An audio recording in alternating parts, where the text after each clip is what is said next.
You're watching TVC News. Now, Britain will place travellers arriving from COVID-19 hotspots in quarantine in hotels from February the 15th after criticism that it wasn't moving fast enough to bring in the measure. The mandatory 10-day stay in government-provided accommodation is designed to tighten borders against mutant strains of the coronavirus, which could endanger Britain's vaccination program. The quarantine will apply to states on a red list where COVID-19 variants are prevalent, including South Africa and countries in South America.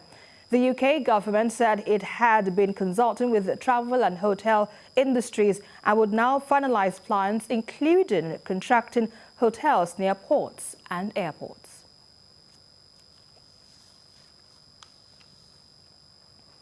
Now, today is International Day for Zero Tolerance for Female Genital Mutilation. The UNFPA estimates there may be as many as 2 million cases of female genital mutilations by 2030 that would have otherwise been averted due to the COVID-19 pandemic.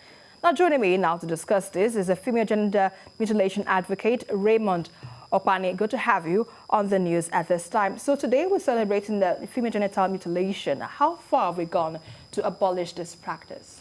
Thank you so much for having me. It's interesting being here again. I was here last year, exactly 6th of February.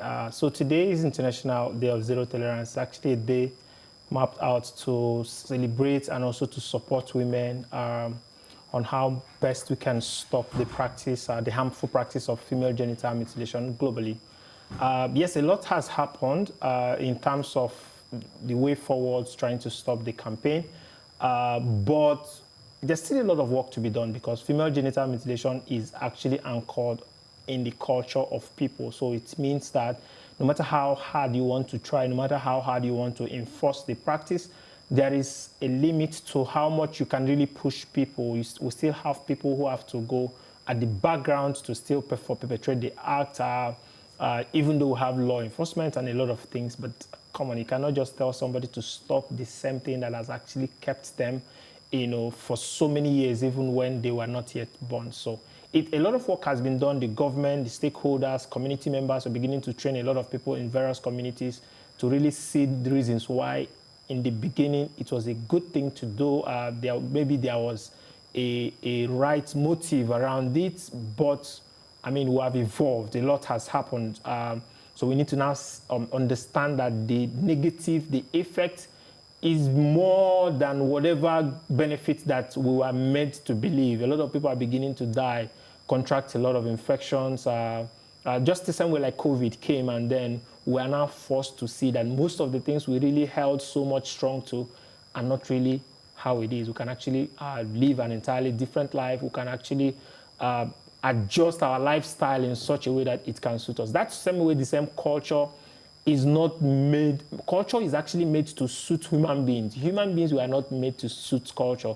So in which case, no matter how strong, no matter how, how we hold on to culture, we must be able to adjust our lifestyle. We must be able to adjust our belief system such that we will see the other side of the same thing that we have held so strongly.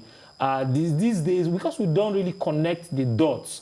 I was listening to an activist from Sierra Leone who was talking about how she was, mutilated when she was about 3 years old. And when they eventually moved to Australia, and she started advocating for this in this campaign without really knowing that this happened to her until when she studied about the 4 types of female genital mutilation, and she got to understand that, wow, that she had actually undergone type 2, which is actually the removal of the labia majora entirely, and she saw that she was affected.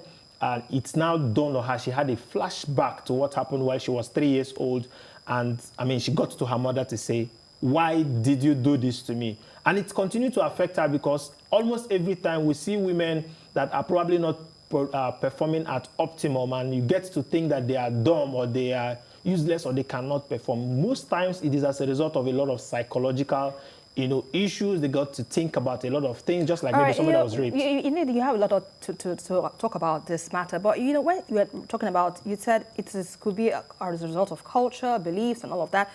How can we break away from culture, which has been a part of us, knowing that female genital mutilation is is a culture system. How can we break away from that, knowing that we're evolving, that female genital mutilation should not be practiced today?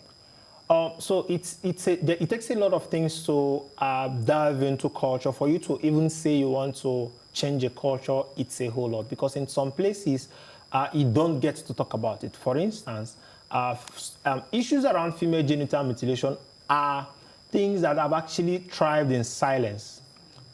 Before now, nobody dare talks about it because it involves the female external genitalia. Nobody dares talk about it. In fact, you're not permitted to even mention the name of your sex organ. Nobody is permitted to say a vagina. You got to mention a penis. It was a no-no. So the same thing it is with culture, in such a way that once you start getting close to the same thing that people hold so sacred, it becomes very difficult. But how do you delve into this space in such a way that you want to change the narrative? It has to be by getting close to the people that are actually performing this practice and trying to, first of all, understand, from their perspective. You want to see these things from their own lens, right? You get into a community, they say the reason why they are doing this is because they want to stop women from promiscuity. You want to also get close to them to say, oh, I understand where you're coming from. But you have to now start bringing instances, start bringing examples of people who did not pass through the process, but they are doing extremely so well. So they say, if you don't do it, you are not clean, or you are not holy, you are not permitted to be a woman. You get to show examples, but you can't do this if you are not close to the people, in which case you can't just start, talking bad against people, like attacking them like they've done the worst thing on earth. No, because they were made to believe that this is actually what they grew up to know this, that this is. In fact, some people don't even know why they are doing it. They tell you, my grandmother did it to my great-grandmother did it to my grandmother, my grandmother did it to my mother did it to me, I'm going to do it to my daughter. Why? Just because it happened to me. All right, and that's a fine place to leave it. I know you have a lot to say, but thank you very much for your insights so far. Raymond Okpani, female gender mutilation advocate. It's a pleasure to have your thoughts on the news.